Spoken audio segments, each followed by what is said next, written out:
La session d'aujourd'hui est consacrée donc à la finance comportementale, mais vous allez voir, si on veut parler intelligemment de finance comportementale, eh bien, il faut faire un petit détour pour revenir sur l'efficience des marchés. Le cours, il va être en deux parties, une partie efficience des marchés et une partie plus finance comportementale. Et ce qui m'intéresse dans cette visioconférence, c'est de vous montrer le lien qu'il y a entre les deux. D'abord, essayons de définir l'efficience. C'est un concept clé. Il est à la base de toute la théorie financière moderne. Et souvent, il est mal compris. Et donc, j'aimerais savoir, vous, ce que vous en pensez de cette efficience des marchés. Qu'est-ce que vous savez de l'efficience des marchés? Je pense que ce qu'on dit efficient, on part du principe que toute information est comprise dans les prix. Après, si vous me demandez mon opinion, je trouve que c'est faux, mais Effectivement, c'est le point de départ de la discussion. Quand on parle du fonctionnement des marchés financiers, quand on parle d'efficience ou de l'inefficience des marchés financiers, le point de départ, c'est cette définition. L'efficience, c'est vu comme la capacité du marché à intégrer toute l'information disponible. Ce point de départ, il est important à retenir parce qu'il va impacter toute la suite. Et le premier point, la première chose que j'aimerais voir avec vous, c'est de dire qu'il n'y a pas qu'une seule définition d'efficience. Je crois que c'est un point important à souligner. Tout le monde a en tête la définition que votre collègue nous a rappelée. Les prix intègrent toute l'information disponible, mais ce n'est pas la seule définition d'efficience. On en a plusieurs en fait. Et l'efficience, c'est une notion plurielle. Si vous interrogez un économiste, pas un spécialiste de finance, si vous interrogez un économiste, pour lui, l'efficience, c'est plutôt l'allocation des ressources. Donc l'idée, c'est de voir comment les ressources peuvent être allouées de manière optimale grâce au marché. Et dans le cas des marchés financiers, eh bien, comment l'épargne peut s'investir dans les projets qui conviennent, qui sont à la fois rentables et peu risqués selon les individus. En tout cas, l'idée, c'est vraiment d'insister sur l'allocation optimale de l'épargne, des ressources, de manière générale. Pour un ingénieur, l'efficience, c'est autre chose. C'est un process. C'est un process qui sera peu coûteux. C'est, dans le cas des marchés financiers, une demande et une offre qui se rencontrent à moindre coût, de manière efficace, efficiente. Je rappelle que l'efficience, à proprement parler, c'est l'efficacité optimale. Donc, quand on parle de marché efficient, on met la barre très haut, puisqu'on considère une efficacité optimale. Donc, vous voyez, il y a plein de définitions de l'efficience. Évidemment, toutes ces définitions sont liées les unes les autres, mais il est très important de remarquer d'emblée que la définition qui revient en finance, c'est toujours la même. Cette capacité des prix à intégrer toute l'information disponible. Et bien sûr, ça va avoir des conséquences importantes sur le débat. Et lorsqu'on va parler d'efficience des marchés, et lorsqu'on va parler de finance comportementale, il faudra bien être au point sur la définition. Parce que si on retient la définition de Fama, eh bien, on va conclure que les marchés sont efficients. Et c'est ce que je vais vous montrer dans une première partie. Effectivement, les prix semblent intégrer l'information disponible, semblent intégrer le consensus de marché. Mais si on prend d'autres définitions, alors on verra qu'il y a matière à vraiment s'interroger sur l'efficacité et l'optimalité des marchés qui est loin d'être atteinte. Donc tout ça est un problème de définition important, mais on va voir quelques applications dans la suite donc, de cette séance. Donc, ici, quelques diapositives pour insister sur les points que j'ai mentionnés. On va parler d'efficience allocative, d'efficience opérationnelle ou alors d'efficience informationnelle selon les différents cas. Et dans cette séance, ce qui va m'intéresser surtout, c'est l'efficience informationnelle. L'efficience informationnelle, la définition a été donnée par Fama et rappelée par votre collègue. Donc, Eugène Fama, dans les années 60, nous offre cette définition qui va connaître un énorme succès et qui vaudra à Fama, que vous voyez en photo ici, tout simplement le prix Nobel d'économie en 2013, alors qu'il partagera avec d'autres auteurs, on y reviendra par la suite. Donc Fama, pour cette définition, et ses travaux ultérieurs, a reçu le prix Nobel. Et ce qu'il faut comprendre, c'est à quel point Fama va révolutionner l'idée qu'on se fait des marchés financiers. Et un des grands mérites de la définition de Fama, c'est qu'elle se prête très facilement à l'application de tests économétriques. Ça, c'est un point important vous allez le voir par la suite. En effet, dans la définition de FAMA, eh bien, on peut en avoir une traduction mathématique assez simple. L'idée, c'est que le prix, à un moment donné, à la date T, aujourd'hui, c'est la meilleure prévision du prix futur, à l'instant d'après, à la date T plus 1. Et ça se modélise bien mathématiquement et ça se teste bien, surtout. Et comme vous le savez, les universitaires, les économistes sont friands de tests économétriques, de tests empiriques, et donc vont reprendre cette définition. Alors, bien sûr, d'une certaine manière, elle est pertinente, mais s'ils reprennent cette définition, c'est aussi beaucoup parce qu'elle est facilement utilisable. On va voir que l'efficience opérationnelle, par exemple, est beaucoup plus difficile à tester. Et donc, Eugène Fama va orienter la littérature en proposant une définition que tout le monde peut s'approprier. C'est un de ses grands succès. Alors, ensuite, la définition de Fama va être, je dirais, simplifiée. Jensen va, à la fin des années 70, reprendre une définition moins restrictive de l'efficience des marchés et il va assimiler l'efficience des marchés à ce qu'on appelle aujourd'hui l'absence d'opportunité d'arbitrage. C'est évidemment très peu restrictif comme définition et ce qu'on va montrer dans la suite, c'est que l'absence d'opportunité d'arbitrage ne signifie pas que les prix sont bons. On peut avoir un marché parfaitement bien arbitré et pour autant des prix qui sont faux, c'est bien sûr difficile à définir. Je voulais présenter cette définition qui, depuis Jensen, est souvent employée. Cette assimilation qui est abusive entre l'efficience et l'absence d'opportunité d'arbitrage, je pense que c'est un point aussi important à rappeler. C'est sur ce point que les économistes finalement sont en désaccord. C'est pour ça que j'insiste autant. Et c'est là où on va voir que les tenants de la finance comportementale considèrent une approche alternative. J'ai présenté tout à l'heure Eugène Fama, prix Nobel d'économie en 2013, excusez-moi. On peut également citer Richard Thaler. Richard Thaler qui est lui aussi prix Nobel d'économie, alors quelques années plus tard. Et Richard Thaler, ses travaux sont importants parce que justement, il va fournir des preuves empiriques de l'inefficience des marchés. C'est lui qui va clairement et de manière très simple, et c'est ce qui fait toute la beauté de ses travaux, c'est que c'est toujours très simple. Il va montrer qu'on peut avoir des prix qui ne sont pas corrects sans pour autant qu'il y ait d'opportunités d'arbitrage. Je vais vous en donner des exemples. Donc ça peut être un peu surprenant. Il faut faire preuve de beaucoup d'astuces et Richard Thaler va faire preuve de beaucoup d'astuces, mais il va montrer des cas où les prix ne sont pas bons et pourtant il n'y a pas d'opportunité d'arbitrage, ce qui vient contredire donc cette notion d'efficience. L'idée générale chez Thaler et en finance comportementale, elle est au fond que, contrairement à ce que pensent la plupart des économistes, je caricature un peu parce qu'au fond aujourd'hui les économistes sont tous assez sensibilisés avec ces travaux d'économie comportementale. Mais disons que historiquement, la plupart des économistes considéraient que finalement le marché s'autocorrigeait. Alors bien sûr, ça ne veut pas dire que tous les agents sont rationnels. Aucun économiste n'a jamais pensé que tous les agents sur Terre étaient parfaitement rationnels, parfaitement informés. Mais au fond, ce n'est pas très grave. Ce n'est pas très grave. Même si certaines personnes sont irrationnelles, même si certaines personnes sont mal informées, au fond, ça ne change pas les propriétés fondamentales du marché. Puisque, et c'est l'argument que l'on doit donc à Milton Friedman, qui dans les années 50 nous explique qu'au fond, il y a ce processus de sélection naturelle qui fait que sur le marché, ceux qui sont irrationnels, ceux qui sont mal informés, ceux qui se trompent trop souvent, ils vont être évincés. Ce qui fait qu'au fond, il n'y a pas vraiment de problème.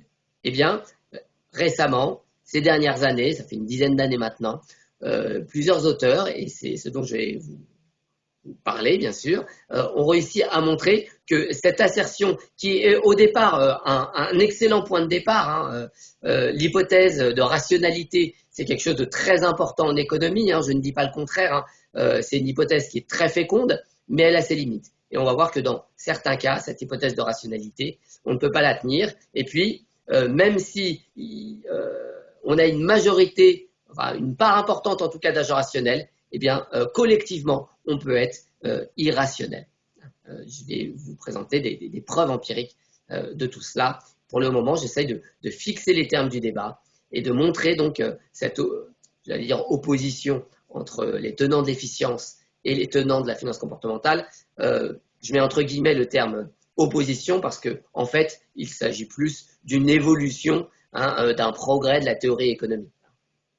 Il n'y a pas d'opposition frontale, les choses évoluent et puis les théories progressent tout simplement.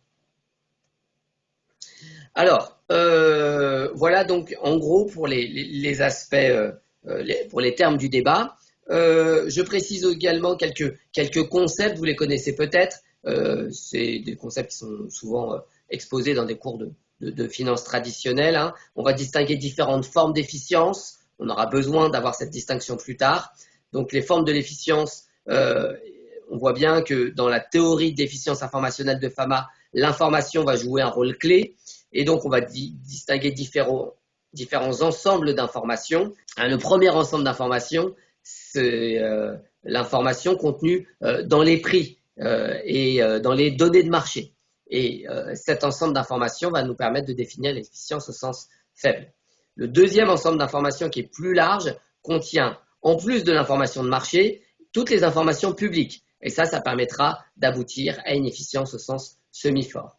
Et enfin, si on ajoute à tout cela l'information privée, alors on pourra parler d'efficience au sens fort. Donc voilà, c'est traditionnel en finance de distinguer ces différents ensembles d'informations et ces différentes formes d'efficience. J'aurai besoin de cette distinction lorsque je vais vous présenter donc un certain nombre de travaux empiriques.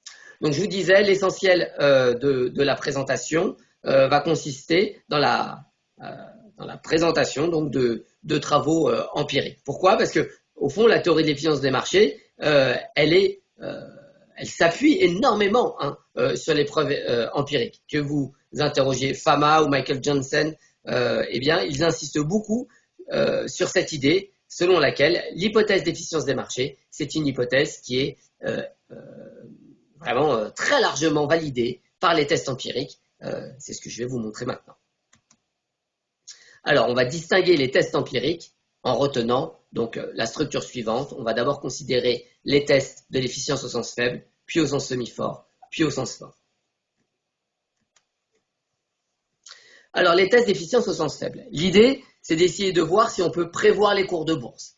Au fond, ça renvoie à toute la littérature sur l'analyse chartiste, qui était dominante dans les années 50, 60, au moment où Fama réalise ses travaux. Aujourd'hui, ça l'est beaucoup moins, et d'ailleurs, c'est lié justement aux travaux de Fama qui montrent que l'analyse chartiste, finalement, n'a aucun support théorique. Avant de vous proposer quelques données, je vais vous montrer des données boursières, mais avant ça, j'aimerais revenir un peu sur cette idée de prévisibilité des cours boursiers. Je crois que c'est un point très important. Fama assimile donc l'efficience au sens faible à l'impossibilité de prévoir les cours de bourse. C'est un point évidemment essentiel, mais on peut se demander si c'est vraiment nouveau. En fait, pas tant que ça. L'imprévisibilité des cours boursiers, c'est quelque chose qu'on connaît depuis très longtemps. Ça ne date pas de Fama. Et ici, j'ai pris deux exemples que je trouve tout à fait symptomatiques. Tout d'abord, Isaac Newton. Alors, Isaac Newton, évidemment, tout le monde le connaît. Isaac Newton, c'est certainement un des cerveaux les plus brillants de toute l'histoire de l'humanité. Il est certainement dans le top 5 ou dans le top 10 des personnes les plus brillantes, avec Einstein, Marie Curie et d'autres. Isaac Newton, donc on peut difficilement le qualifier d'irrationnel. Eh bien, Isaac Newton, en 1720, il se retrouve ruiné en bourse. Il a procédé à des placements.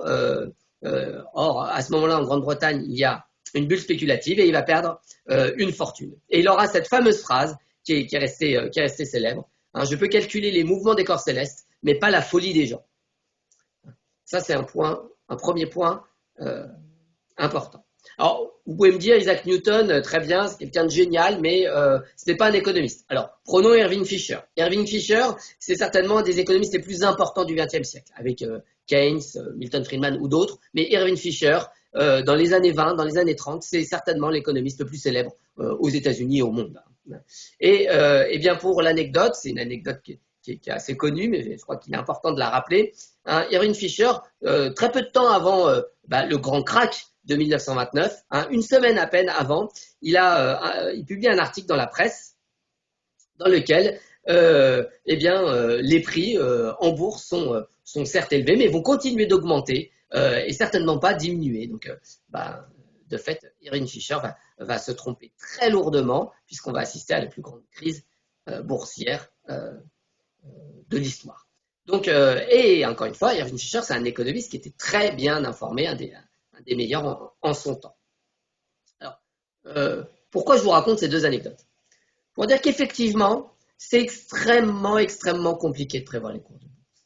C'est extrêmement compliqué. Hein, cette imprévisibilité des cours de bourse, c'est quelque chose qui est largement connu.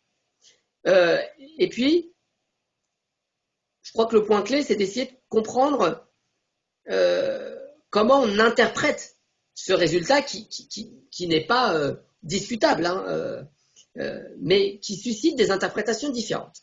Alors, prenons le cas d'Isaac Newton. Il y a un terme clé dans la citation d'Isaac Newton. Il parle de folie. Effectivement, pour lui, les mouvements des cours boursiers qui sont absolument imprévisibles, eh bien, c'est signe d'une folie. Hein. Si on n'arrive pas à expliquer l'évolution des cours boursiers, c'est que ce chaos, finalement, a quelque chose d'irrationnel. Donc, pour Isaac Newton et pour, je dirais, l'essentiel du grand public, encore aujourd'hui, hein, cette imprévisibilité des cours boursiers, cette incapacité, même pour les économistes, à prévoir les cours boursiers, eh bien, c'est un signe plutôt négatif. Et c'est là où on comprend bien l'apport d'Eugène Fama. Et c'est là où on comprend mieux, je crois, toute la théorie financière. C'est qu'Eugène Fama va considérer, au contraire, que l'imprévisibilité des cours boursiers, c'est quelque chose de très positif. Hein. C'est le signe de l'efficience des marchés. Hein. Il y a vraiment une révolution qui s'opère dans les années 60. Et c'est la raison pour laquelle je vous disais, Fama a changé évidemment toute la théorie financière, parce qu'il va opérer une révolution au sens propre du terme. Hein. Il y a un changement radical dans l'interprétation qu'on fait de l'imprévisibilité des cours boursiers. Alors, essayons de comprendre un petit peu ce que Fama a en tête. Et pour cela, il faut revenir un petit peu en arrière, essayer de penser un peu à l'histoire des probabilités. Alors, vous savez hein, que les mathématiques, de manière générale, se sont développées dans l'histoire pour répondre à des besoins. Hein. On a développé la géométrie parce qu'on voulait construire des bâtiments de grande hauteur. On a développé l'arithmétique pour répondre à des problèmes de commerce. Enfin, les mathématiques sont souvent développées en réponse à des besoins très concrets. Les statistiques, les probabilités, c'est venu plus tard. Hein. La théorie des probabilités commence à vraiment prendre son essor au XVIe, XVIIe siècle. Et pourquoi? Eh bien, c'est lié à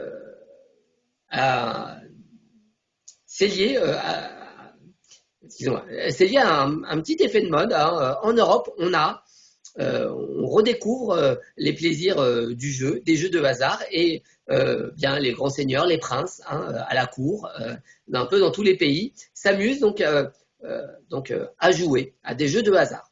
Et c'est plutôt vu d'un mauvais œil par l'Église. Et donc, les aristocrates financent des travaux financent des mathématiciens, c'est du mécénat auprès des mathématiciens pour réfléchir donc à ces jeux de hasard. Et notamment, les mathématiciens à cette époque, alors on peut penser notamment à Bernoulli, ce sera le plus célèbre d'entre eux. Hein. Bernoulli va définir ce que c'est qu'un jeu juste. Alors, qu'est-ce que c'est qu'un jeu juste? Hein, vous avez une idée un peu de cette idée? Comment on pourrait définir un jeu juste? Hein, vous voyez bien qu'on a bien une question morale qui se pose. Et c'est un point vraiment important. Hein, en anglais, on va parler de fair price, de prix juste. Eh ben, on est très proche de cette idée de jeu juste. Alors, je vous pose la question, hein, est-ce que quelqu'un a une idée de ce que c'est un jeu juste et comment on peut définir un jeu juste? Un jeu où tout le monde, où chacun aurait les mêmes probabilités de trouver son compte. Oui, c'est ça, hein, un jeu juste, c'est un jeu où l'espérance de gain va être nulle, hein. Le jeu donc est dans ce cas équitable, on va dire, hein, pour les deux parties. Si je prends un jeu simple, on n'a que deux parties. Alors par exemple, on peut prendre l'exemple le plus simple possible, hein, un jeu de pile ou face. On imagine que la pièce n'est évidemment pas biaisée, il n'y a pas de triche. Eh bien, si je vous propose de jouer à pile ou face, pile, vous gagnez 10 euros, face, vous ne gagnez rien. Combien vous êtes prêt à payer pour participer à ce jeu? Eh bien, si le prix est de 5 euros, on va considérer que c'est un jeu juste. Eh bien, dans cette définition du jeu juste, on a l'idée qu'on ne peut pas réaliser un gain en ayant recours justement à une analyse poussée des probabilités. Et c'est de là que vient donc l'approche de Eugène Fama qui va donc irriguer toute la théorie financière. On va considérer que le marché est juste si l'espérance de gain est nulle.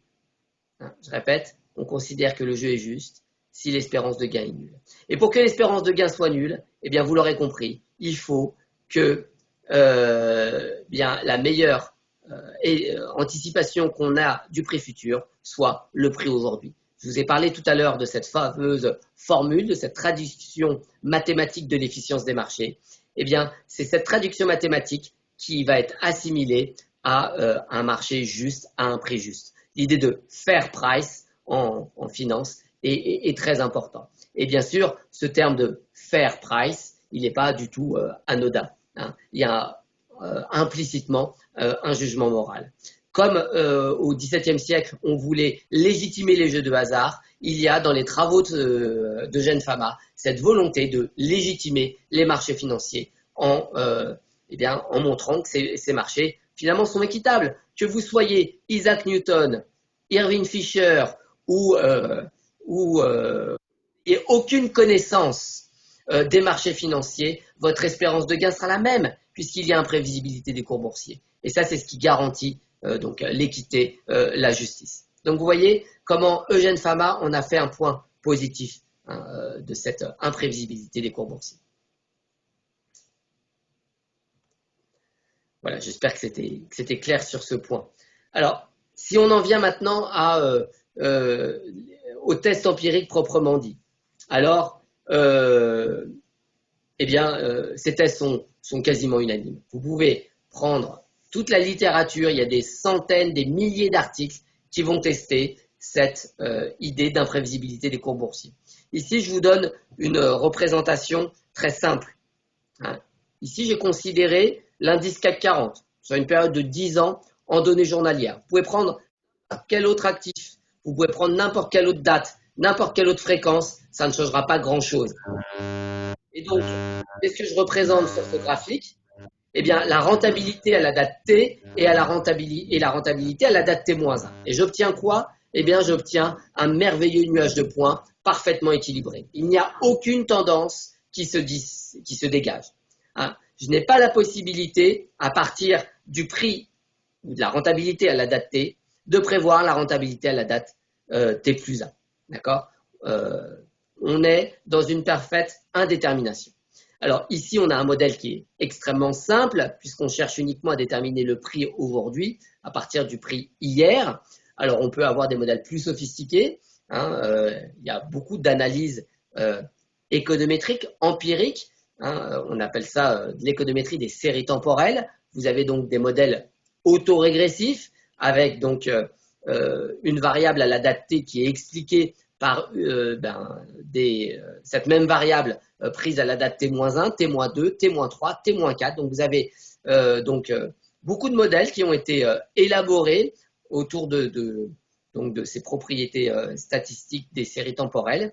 Et ces modèles ont été utilisés pour tester l'efficience des marchés. Et la plupart de ces modèles montrent que, eh bien, on est incapable de prévoir les cours futurs. Hein. Je pense que l'idée est assez claire. Hein. Les universitaires utilisent des bases de données pour tester donc, leurs modèles de prévision. Et souvent, ces modèles de prévision eh bien, sont incapables d'apporter des résultats concluants. Alors, encore une fois, hein, l'idée qu'on ne puisse pas prévoir les cours de bourse est vue comme une incompétence des économistes, peut-être pour le grand public. Au fond, c'est aussi le signe que toute l'information est déjà contenue dans le prix. Donc, je vous présente ce graphique qui est extrêmement simple. Les méthodes peuvent être très sophistiquées par ailleurs, mais je n'ai pas... voilà, ici, on ne fait pas un cours de série temporelle. Une autre façon de voir aussi cette imprévisibilité des cours boursiers, c'est de considérer l'analyse chartiste dont je parlais tout à l'heure. Alors, l'analyse chartiste, qu'est-ce que c'est? C'est l'idée qu'on peut prévoir les cours de bourse à partir des cours passés et par des méthodes qui ont généralement aucun fondement théorique.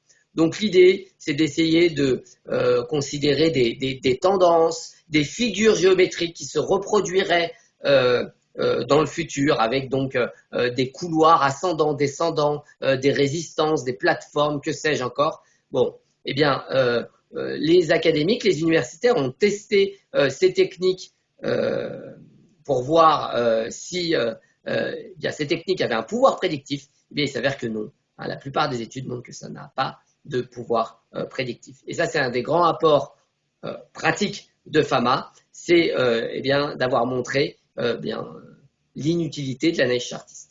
L'analyse chartiste était très en vogue à l'époque où Fama donc réalisait sa thèse de doctorat. Aujourd'hui, ça l'est beaucoup, beaucoup moins. Alors bien sûr, vous allez retrouver de l'analyse chartiste sur Internet, hein, à n'en pas douter. Il y a même pas mal de bouquins qui sont vendus sur cette question. Mais la plupart des gérants aujourd'hui, la plupart des grandes banques n'ont plus du tout recours à ce type d'approche. Alors, je vous disais, il y a d'autres tests ici. Je vous livre quelques-uns de ces tests, les tests de corrélation, les tests de Run. Vous avez peut-être entendu parler des modèles Arch, des modèles Garch, hein, tous ces modèles de série temporelle qui peuvent être utilisés pour, à partir des données passées, prévoir les cours de bourse. Et encore une fois, vous pouvez aussi avoir recours à tout un tas de techniques d'analyse chartiste. Hein. Alors, on en voit passer on voit souvent passer des techniques très extravagantes basées sur le nombre d'or, les chandeliers japonais, tout ce que vous voulez. Bon, c'est rarement, c'est jamais fondé au fond. Et la littérature plaide donc pour une efficience au sens faible, telle que le définit Fama. Hein, vous l'aurez bien compris. Hein, l'idée, c'est pas de dire que les marchés fonctionnent très bien. L'idée, c'est pas de dire que les marchés fonctionnent de la meilleure manière possible. Hein, on verra que c'est pas le cas. Hein, mais en revanche, il faut s'accorder sur l'idée qu'il y a imprévisibilité des cours boursiers. Et pour Fama, hein, c'est ce qu'il appelle l'efficience, donc au sens faible. Alors, un dernier point. Pour vous dire à quel point ce résultat est consensuel. Après la crise des subprimes, vous savez que les économistes ont été pas mal critiqués et certainement à juste titre, et on leur a reproché donc leur impossibilité à prévoir et aussi l'idée que finalement il y a les deux reproches. Hein. Tantôt on reproche aux économistes d'être tous formés dans le même moule, hein, c'est l'idée de la pensée unique, et puis des fois on leur reproche de n'être jamais d'accord. Hein. Il y a ces deux reproches qui circulent, qui sont évidemment contradictoires l'un l'autre, mais bon. Quoi qu'il en soit, après la crise des subprimes, la crise en 2007-2008, l'Université de Chicago a mis en place un panel d'experts. Alors, ce sont des économistes de premier rang. Hein. Alors, au départ, c'est des économistes américains, et puis maintenant, c'est beaucoup plus ouvert. Donc, et l'idée, c'est d'interroger donc une centaine ou plusieurs centaines d'économistes, vraiment parmi les plus réputés, les plus connus, les meilleurs aussi, hein, sur un certain nombre de questions pour savoir justement quel est le degré de consensus. Alors, pour avoir des questions, par exemple, sur faut-il ou pas augmenter le salaire minimum, et bien sûr, il va y avoir pas un consensus sur cette question-là du tout. Faut-il plus d'austérité ou alors des politiques de relance? Là aussi, il n'y a pas vraiment de consensus. Enfin bon, vous voyez le genre de questions qui peuvent être posées. Et puis, il y a une question, moi, qui m'intéresse tout particulièrement, et une question qui devrait aussi vous intéresser. Cette question, je la traduis en substance, elle est la suivante. À moins que vous ayez une information privilégiée, au moins qu'il n'ait une information très privilégiée. Très peu d'investisseurs, voire même aucun, ne peuvent de manière régulière, consistante, faire des prédictions précises sur l'évolution du prix d'une action un jour donné. Voilà. En gros, la question qui est posée à ce panel d'experts.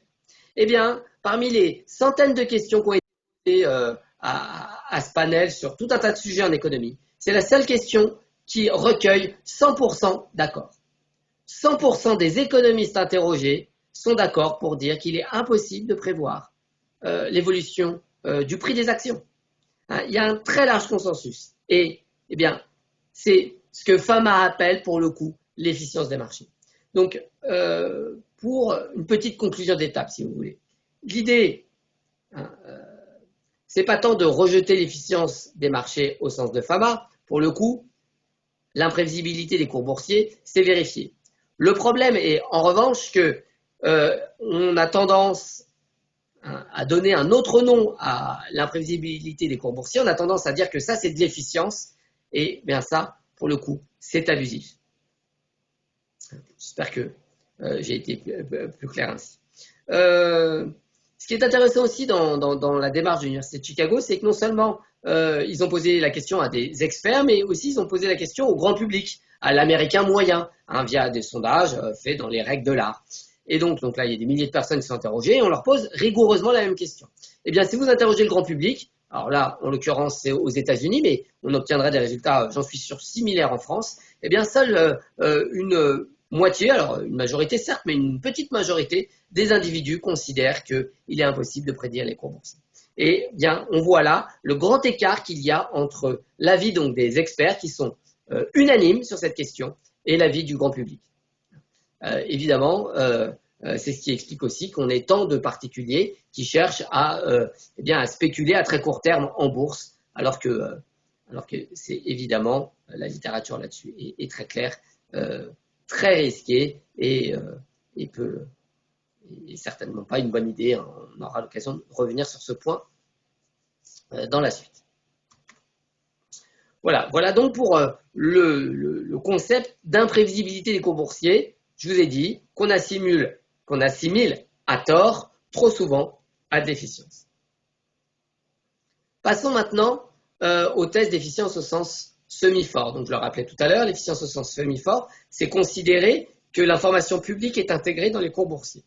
Eh bien, pour tester cela, on a recours à des techniques qu'on appelle les techniques d'études d'événements. Alors, le nom est très clair, et ces études d'événements, c'est un outil extrêmement puissant pour analyser donc la réaction des marchés à des événements. Alors, je vais présenter là un événement qui est tout à fait symptomatique, je pense qu'il est assez intéressant. C'est le cas des offres publiques. Que se passe-t-il? Comment le marché réagit lorsqu'il y a une annonce d'offre publique? Alors, vous savez que c'est très réglementé, c'est pour ça que c'est un point intéressant.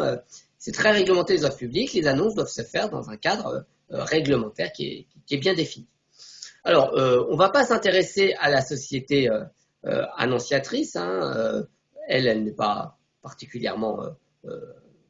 la réaction du marché va dépendre. Est-ce que c'est une bonne stratégie ou pas? Et dans ce cas-là, la réaction peut être négative ou positive. C'est pas ce qui va m'intéresser. Moi, je vais m'intéresser à la société cible. Et je vais citer donc cet article publié dans le Journal of Finance, qui est la revue majeure qui est liée donc à l'American Finance Association. Donc, dans cette revue, on a un article sur la réaction des marchés pour la société cible. Et alors, théoriquement, on doit s'attendre à ce qu'il y ait une augmentation des prix. Parce que, vous le savez, dans le cadre d'une offre publique, il faut que la société initiatrice puisse racheter un maximum, un grand nombre en tout cas de titres. Et donc, ça va provoquer une réaction à la hausse pour la société cible. Donc là, il n'y a pas d'ambiguïté, il y aura une réaction à la hausse. Et puis, si vous parlez donc avec des spécialistes des fusions-acquisitions, ils vous diront que il va falloir évidemment proposer un prix plus élevé et la prime est souvent comprise entre 20 et 25%.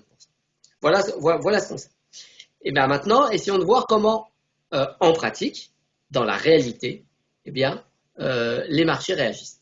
Et pour cela, donc, les auteurs vont réunir une base de données avec bien des milliers de firmes qui ont été la cible d'offres publiques. Et donc, pour chacune de ces firmes, on va collecter les données boursières et on va voir comment le marché réagit. Et voici ce que cela donne. Alors, vous avez ici le graphe sous les yeux. Alors, bien sûr, vous avez une multitude d'entreprises. On va faire jouer ce qu'on appelle la loi des grands nombres, hein, pour pouvoir avoir des résultats qui soient les plus généraux possibles. Toutes ces entreprises ne sont pas soumises à une offre publique en même temps, mais on va normaliser la date de l'annonce, hein, et on va considérer donc que la date de l'annonce correspond à t égale 0. Donc on normalise toutes les dates et on regarde ce qui se passe 30 jours après la date d'annonce et puis ce qui se passe aussi, eh bien, 60, 80, 100 jours avant l'annonce. Et c'est le graphique donc que vous avez sous les yeux. Donc, en abscisse, vous avez le nombre de jours après ou avant l'annonce, et en ordonnée, vous avez les rentabilités moyennes. Alors, bien sûr, on a des milliers de cas et chaque cas est différent, mais en moyenne, on observe que avant l'annonce, les rentabilités sont à peu près nulles. À peu près. Hein. Mais ça ne doit pas vous surprendre. Pourquoi? Eh bien, on l'a dit. Hein, sur un marché financier, il y a autant de chances pour que les prix augmentent ou baissent. Et puisqu'il y a autant de chances que les prix augmentent ou baissent, ça signifie qu'en moyenne, si vous avez un grand nombre de titres, en moyenne, eh bien, la rentabilité doit être nulle. Et c'est ce qu'on observe ici. C'est une application directe de cette idée. Et puis, après l'annonce, je m'intéresserai un peu plus tard à ce qui se passe au moment de l'annonce ou juste avant. Après l'annonce, eh bien, les prix augmentent et on a une rentabilité qui correspond aux ordres de grandeur que je vous ai donné tout à l'heure, d'environ 20% en moyenne. Alors, ça peut être un peu plus pour certaines entreprises cibles, un peu moins pour d'autres, mais en moyenne, on a une rentabilité autour de 20-25%. Le marché réagit au moment de l'annonce. Hein, c'est ce qu'on voit ici. À la date 0, il y a une augmentation des prix qui se fait. Mais, bien sûr, vous vous demandez ce qui se passe ici. Hein, ce qui se passe ici, peu de temps avant l'annonce. Eh bien, on voit que les prix augmentent progressivement avant même qu'il y ait l'annonce. Et pourtant, j'ai insisté sur ce point tout à l'heure, les offres publiques sont soumises à des règles très strictes. Alors, à quoi c'est dû? Eh bien, la première réaction, c'est de se dire que c'est certainement dû à des délits d'initiés. On voit que quelques jours avant l'annonce, eh bien, on a des individus qui vont acheter des titres. Hein. Et puis, en achetant des titres, eh bien, ils exercent une pression à la hausse sur le prix et certainement que d'autres acteurs qui n'ont pas d'informations se disent c'est étrange, hein, cette augmentation des prix, c'est peut-être que certains participants du marché ont une information, j'achète aussi. Donc voilà, vous avez cette augmentation des prix qui précède un petit peu la date d'annonce. Ça montre quoi, ce graphique?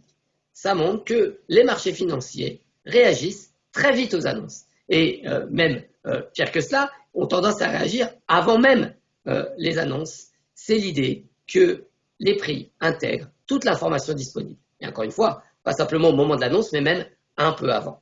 Et on va revenir sur cette idée de délit d'initié. En tout cas, ce graphique, il est extrêmement parlant, extrêmement convaincant, à mon avis, sur cette question de l'intégration de l'information dans les prix. Je vous ai donné là un exemple et il y a tout un tas d'exemples de la sorte. D'ailleurs, vous devez entendre parler souvent de l'impact des news, quel est l'impact des news sur les marchés. Oui, je crois qu'il y a une question. Oui, j'avais une petite question sur le graphique précédent. Est-ce qu'il y a noté le jour moyen avant peut-être l'annonce de résultats possibles en fait? Parce que, enfin, je ne critique pas du tout le fait qu'il puisse y avoir des délits d'initiés ou des rumeurs, mais à la différence des acteurs financiers, les acquéreurs souvent payent après avoir vu, entre guillemets. C'est-à-dire que quand il y a une boîte qui va pas bien, ils attendent la recovery avant d'acheter parce que les synergies seront plus faciles à mettre en place. Et ça, on ne le voit pas forcément dans ce graphe-là, en fait. Alors, je sais pas si je suis très clair, mais non, non, c'est très clair. C'est très clair. Alors, il y a deux éléments de réponse. Premier élément de réponse, c'est de dire que... Attendez, je ne sais plus en tête. Oui, premier élément de réponse. Quand on réalise une étude d'événement, et j'en ai fait plusieurs moi-même, hein, eh bien, dans la méthodologie, dans le protocole, on va ne considérer que les cas où il n'y a pas d'ambiguïté sur les annonces. Donc, on va rejeter toutes les entreprises sur lesquelles il y a plusieurs annonces autour de la date d'événement. D'accord? Donc, s'il y a une annonce de résultat quelques jours avant ou quelques jours après, s'il y a une annonce, je ne sais pas moi, le dépôt d'un brevet, un investissement, quoi que ce soit, eh bien, on rejette. On ne va considérer que des cas, hein, dans le protocole, on ne considère que des cas où les annonces sont isolées. Alors, bien sûr, il y a un peu d'interprétation là-dedans, hein, mais on essaye d'être le plus prudent possible. Et la deuxième réponse que j'apporterai, c'est que, en fait, ce qui se passe, je n'ai pas commenté ici la baisse 60, 40 jours avant. Alors, peut-être que cette baisse est liée au hasard, hein. On devrait avoir normalement une rentabilité nulle, d'après la théorie des sciences des marchés, mais là, elle est légèrement négative. Alors, pourquoi elle est négative? Eh bien, en fait, ça s'explique très bien. C'est que lorsque vous lancez une offre publique, généralement, vous vous y prenez bien avant. D'accord? C'est un processus qui demande du temps et l'entreprise initiatrice a sa cible à l'œil depuis déjà plusieurs mois. Et ce que fait l'entreprise initiatrice, c'est qu'elle va attendre le bon moment. Et c'est quand le bon moment? C'est quand les prix vont un peu baisser. Donc ça va même dans le sens contraire de ce que vous disiez, hein. On va attendre que les prix baissent un peu parce que vous comprenez bien, on va devoir acheter une quantité importante de titres. Donc si ça peut un petit peu baisser, c'est plutôt une bonne chose pour l'acquéreur qui va pouvoir acheter à moindre coût. Ça répond à votre question? Oui, c'est clair. Ce type d'analyse, on ne peut faire que des hypothèses sur l'interprétation que l'on a des résultats. Vous avez parfaitement raison, hein. Il ne s'agit pas là d'une preuve de délit d'initié, il s'agit juste d'un signe, hein, mais on ne teste pas directement les délits d'initié. Cela étant, cet article, tout à l'heure j'insistais, j'ai pris exprès un article ancien, je présenterai tout à l'heure des articles beaucoup plus récents, mais cet article a été important parce qu'il a suscité chez le régulateur des changements, notamment aux États-Unis, hein, donc le régulateur boursier américain, la Security of Exchange Commission, a mis en place après cela des modèles de détection automatique des délits d'initié. Alors encore une fois, il ne s'agit pas de la preuve d'un délit d'initié, mais juste d'une indication.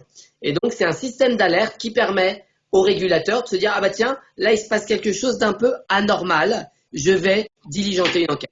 Et en France également, donc ce sont des collègues d'ailleurs, ça fait maintenant plusieurs dizaines d'années de cela, des collègues de Paris 1 qui avaient mis en place un système équivalent, en France, à l'époque c'était à la COB, pour détecter donc des mouvements qu'on appelle des mouvements anormaux des cours boursiers, comme ceux que vous voyez ici. Et c'est souvent l'occasion donc de déceler et de mettre en place donc des enquêtes qui vont ou pas aboutir donc à la preuve qu'il y a bien eu un délit d'initié.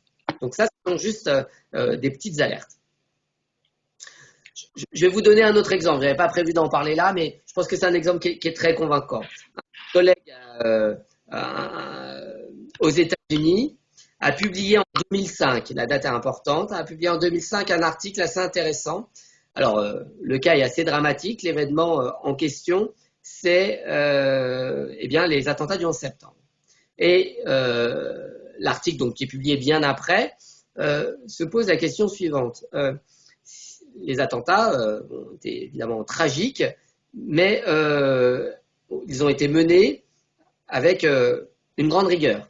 Et si on considère que les individus sont rationnels, alors il est probable que ces individus auraient pu essayer de tirer parti de l'événement pour gagner de l'argent. Pour gagner de l'argent, pour financer d'autres opérations peut-être. Et donc, il s'est intéressé au mouvement des cours boursiers, alors spécifiquement sur les compagnies aériennes aux États-Unis, quelques jours avant le 11 septembre.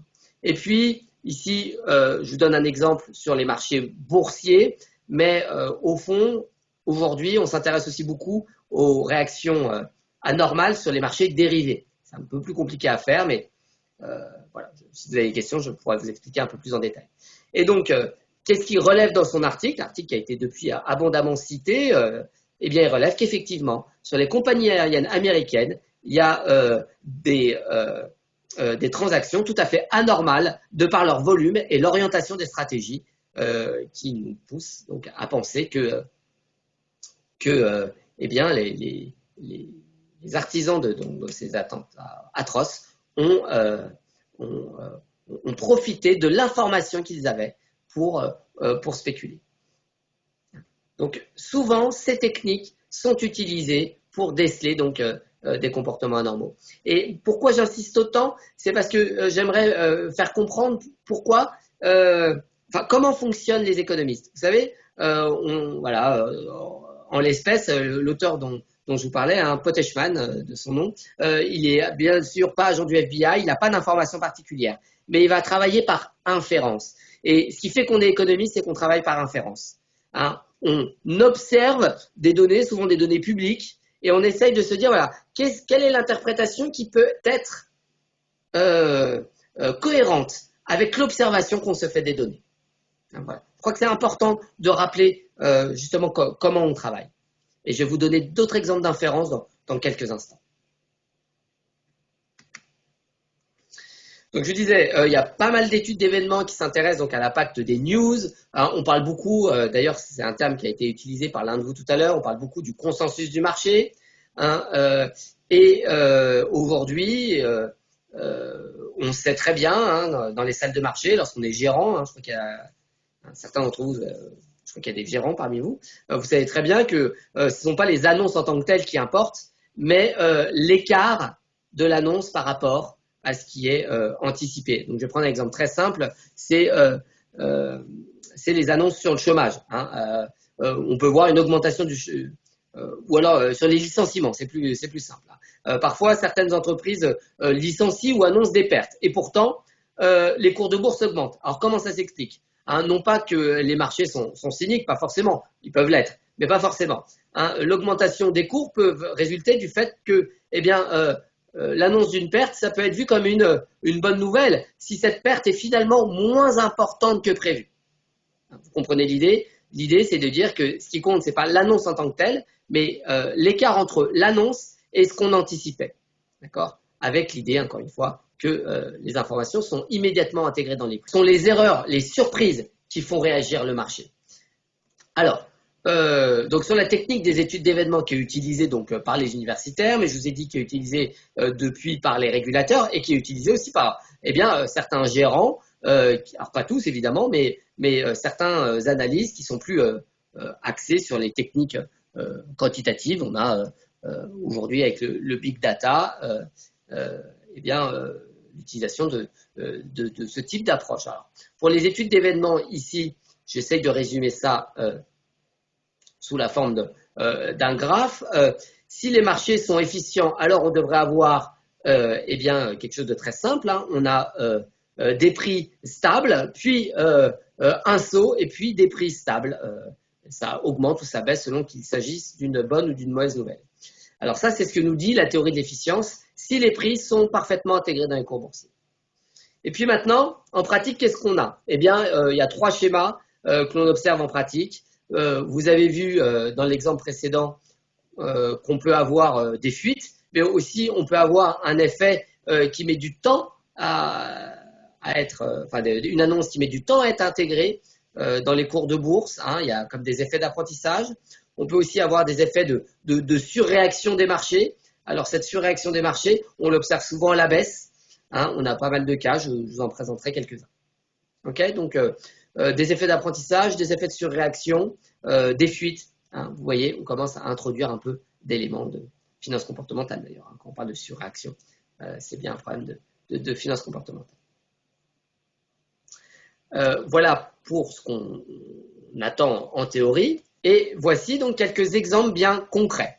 Alors ici, c'est vraiment un cas d'école. C'est McKinley qui est un économètre, qui est l'économètre, un économètre de la finance, certainement un des plus connus. Il a écrit un ouvrage assez célèbre hein, sur l'économétrie financière. Et donc, il propose donc une étude d'événements sur les annonces de résultats. Donc, vous avez, il va classer les entreprises en 3 catégories. Celles qui annoncent de bonnes nouvelles, celles qui annoncent de mauvaises nouvelles, et celles qui annoncent des nouvelles neutres. D'accord? Alors, attention, je le répète, il ne s'agit pas d'annoncer un bon résultat, non. Il faut annoncer une bonne nouvelle ou une mauvaise nouvelle. Donc, un résultat, par exemple, qui sera supérieur aux attentes, ou un résultat qui sera moins mauvais que ce qu'on croyait. Dans les 2 cas, il s'agit d'une bonne nouvelle. Donc la classification, elle se fait en fonction de la surprise. Et qu'est-ce qu'on observe? Eh bien, alors vous allez me dire, c'est enfoncer des portes ouvertes, oui, mais ça reste important. On observe qu'en cas de bonne nouvelle, bien, les prix s'ajustent à la hausse. En cas de mauvaise nouvelle, les prix s'ajustent à la baisse. Donc là, on a une illustration très pratique de cette idée d'efficience des marchés, au sens où les prix intègrent toute l'information disponible. Mais ce que vous voyez évidemment, c'est que l'intégration, elle ne se fait pas de manière immédiate. C'est le point clé. Donc on ne peut pas parler d'efficience parfaite des marchés, puisque l'intégration ne se fait pas immédiate. Hein. Ce graphique-là, c'est vraiment un cas d'école. On voit qu'il y a des effets d'apprentissage. C'est souvent le cas lorsqu'il y a de bonnes nouvelles. Hein. Les marchés réagissent progressivement. Hein. La hausse se fait pas sous la forme d'un saut brutal. Non, on voit bien que la hausse se fait progressivement. Et puis, à la baisse, on a souvent des effets de surréaction, comme on le voit ici.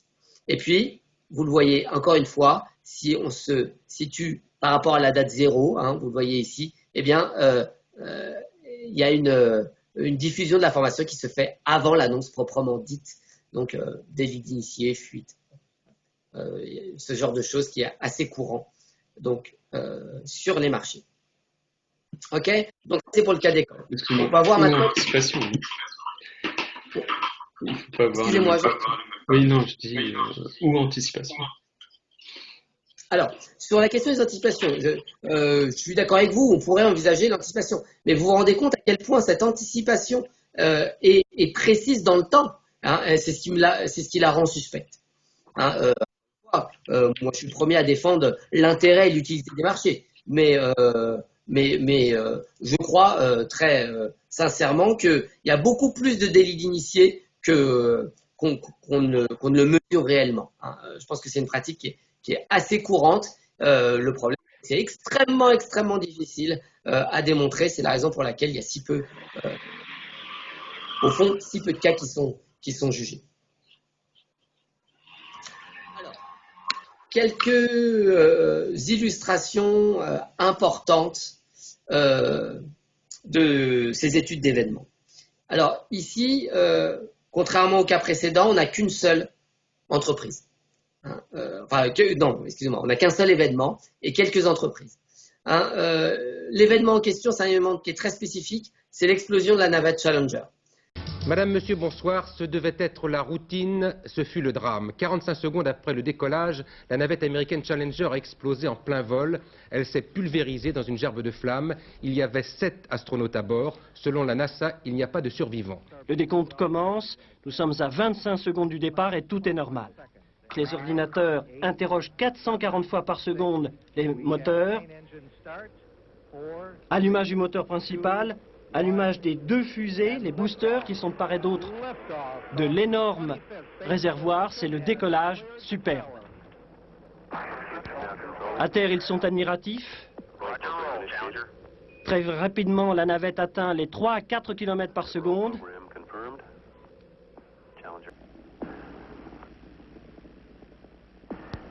Mais soudain,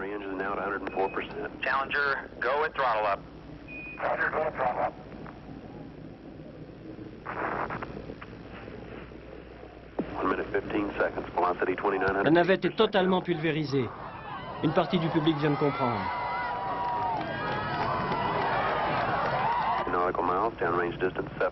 L'une des 2 fusées d'appoint continue une course désormais folle.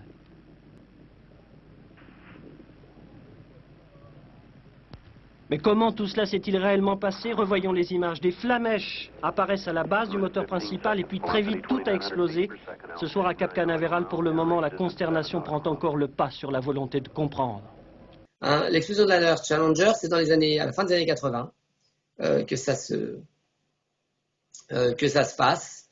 C'est une explosion dramatique puisqu'il y a des astronautes à bord. Donc la navette américaine explose en plein vol quelques secondes après le décollage. Donc c'est évidemment dramatique.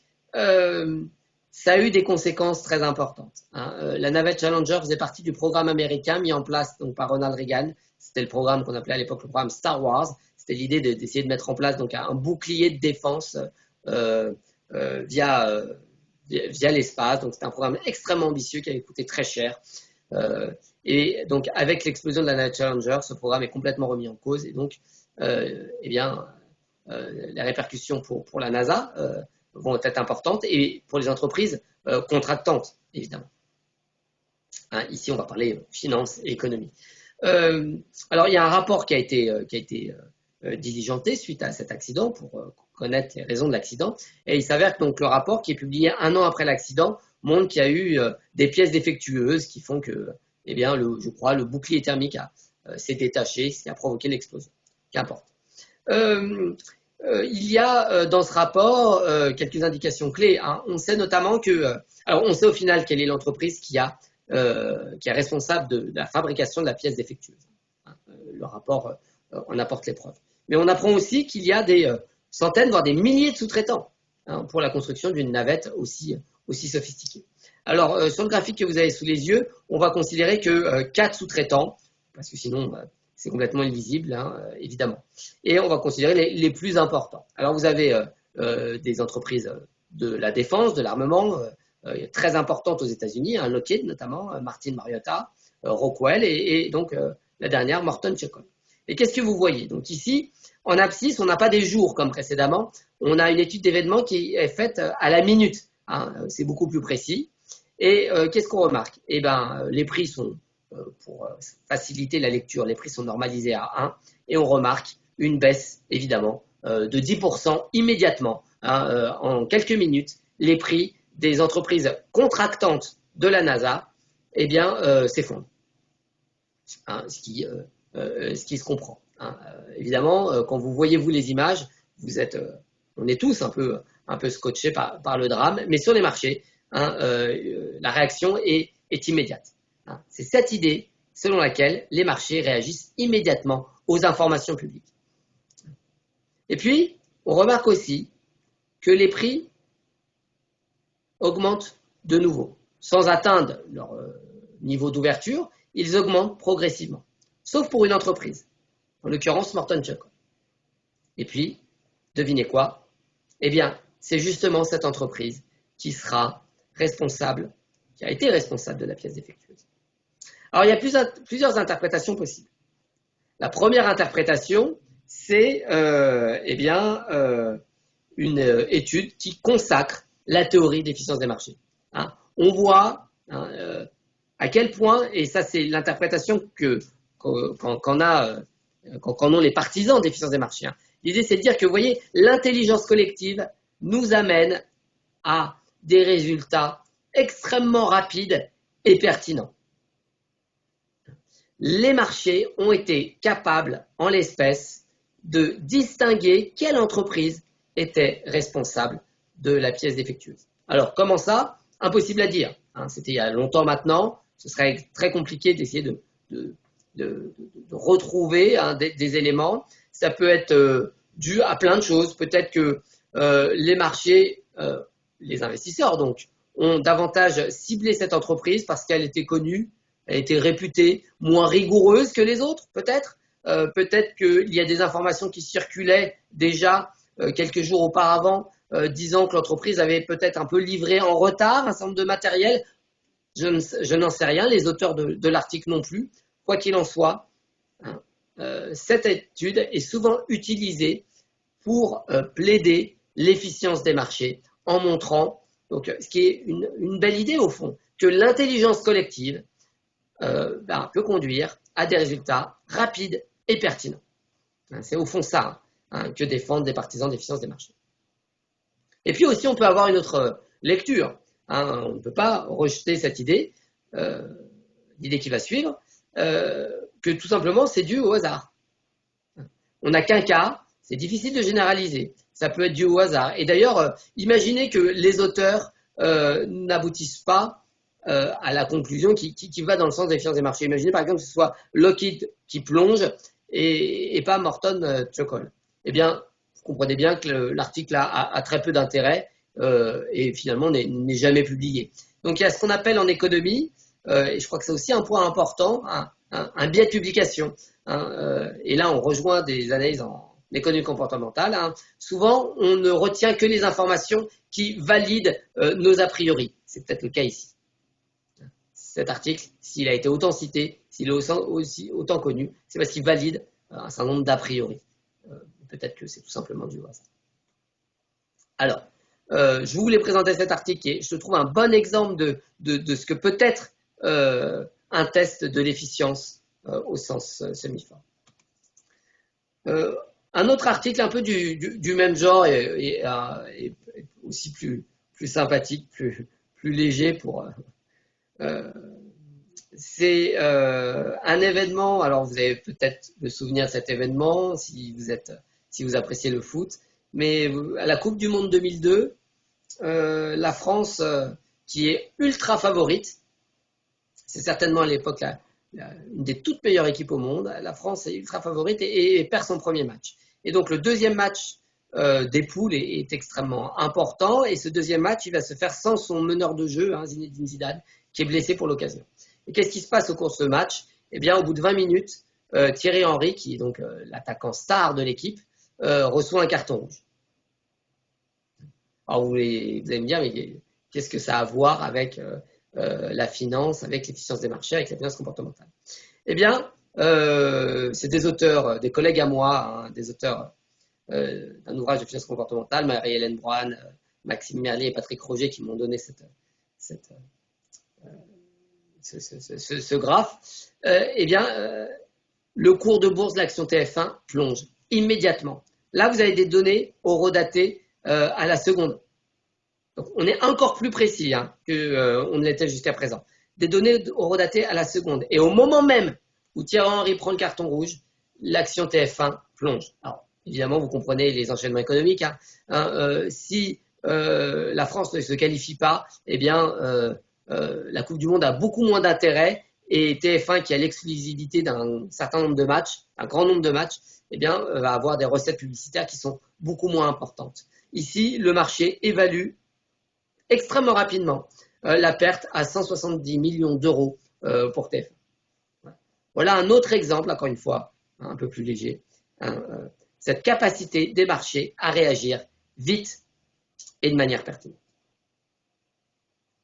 Ces exemples-là sont plutôt en faveur de l'efficience. Okay.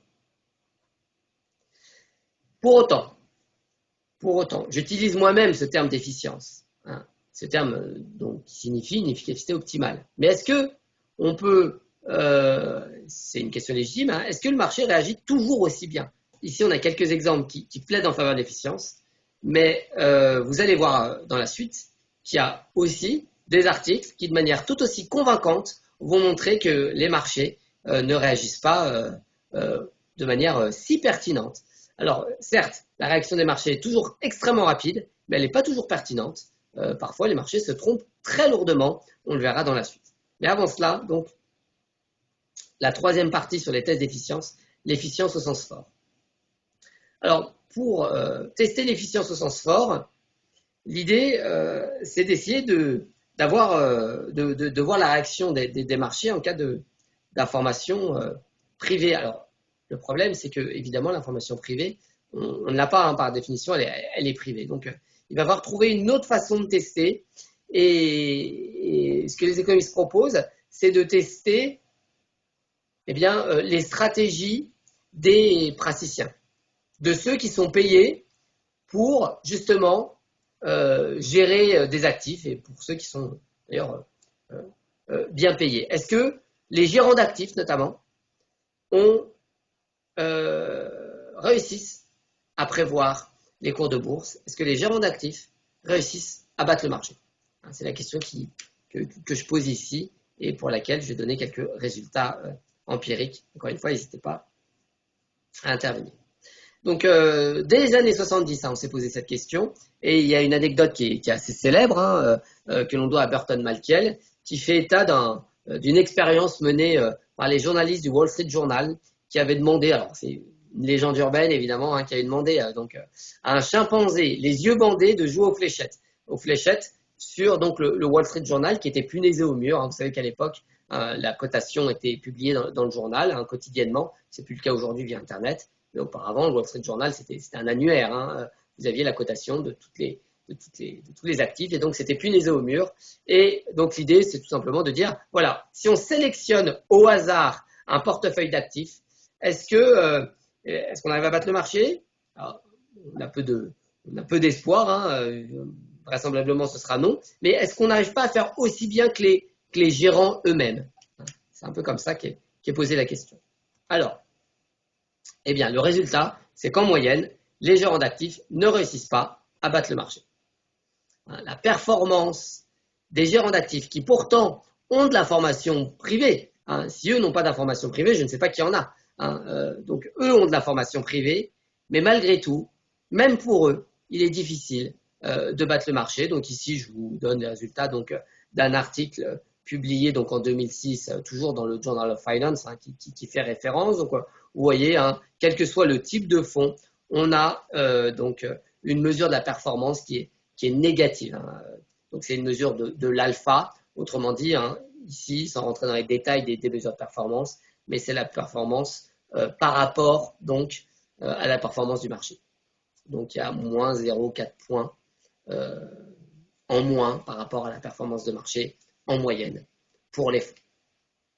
Alors ça, évidemment, c'est un résultat fort de la littérature. Et ce résultat, il est très largement accepté, en tout cas par les universitaires. Il y a cette idée, donc même les gérants n'arrivent pas à battre le marché.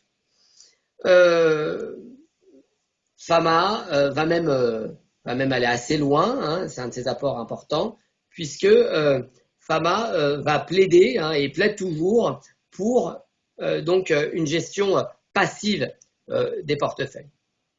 Puisqu'on n'arrive pas à battre le marché, alors réduisons les coûts de transaction et adoptons une gestion uniquement passive. Alors Fama a un co-auteur principal qui est Kenneth French, et ici je vous présente un des graphes que j'ai tiré de la présentation de Kenneth French devant l'American Finance Association, où il montre l'évolution des volumes de transactions. Et encore une fois, French, c'est le co-auteur de Fama, c'est un disciple de l'Université de Chicago, c'est un orthodoxe pur et dur, et c'est le premier à considérer que les volumes de transactions sont aujourd'hui beaucoup trop élevés. Les volumes de transactions ne s'expliquent pas, puisque la gestion active a souvent des résultats médiocres. Donc il y a toute une interrogation sur l'évolution des coûts de transaction qui est importante. Ici, on voit à quel point ils ont augmenté. Alors, et encore, ici, on s'arrête en 2006, ça a continué d'augmenter dans les années les plus récentes. Donc, il y a un vrai paradoxe pour les universitaires spécialisés de ces questions, c'est pourquoi autant de transactions, finalement. Et ces transactions, ça coûte. Ça coûte puisque ça crée des coûts de transaction qui sont imputés aux investisseurs. Alors, vous allez me dire, en moyenne, les gérants ont de mauvais résultats, certes, mais c'est un résultat moyen, et vous avez raison. Ce qui veut dire qu'au fond, on a des investisseurs qui ont de bonnes performances et d'autres qui ont de moins bonnes performances. Il y a des bons et des moins bons, comme partout.